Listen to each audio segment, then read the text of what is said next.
My name is Tim Eidelnut. I am the coordinator for the Syria humanitarian response.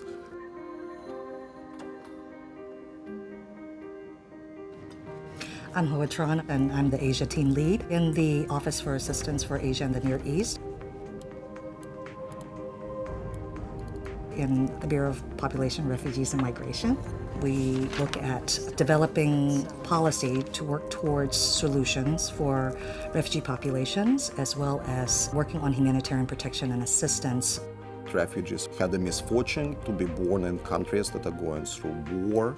It's not their fault. It falls to us to help them. We are facing a world with about 65 million refugees today. That is more than at any time in our history. There are more people seeking refuge, seeking shelter, seeking a future.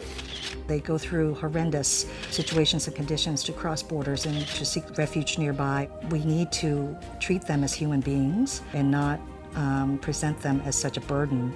The humanitarian assistance that is given by the United States and other donors really goes to help feed them, provide the most basic necessities, provide the hygiene supplies.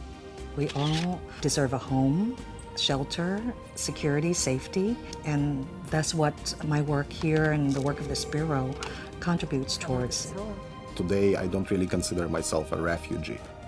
I'm just a fellow U.S. citizen as a Foreign Service officer. I always wanted to be a diplomat, and perhaps growing up in a country that was very much insulated from the rest of the world shaped me to be sort of outwardly. I would never imagine I would be working for the State Department in the Refugee Bureau. I feel so honored being able to contribute towards improving the lives of refugees. Have an ability today to give back in the same exact way of what I received when I came to this country is just personally a very satisfying experience. The United States is particularly proud that we have been deeply engaged for many, many years in providing that opportunity to people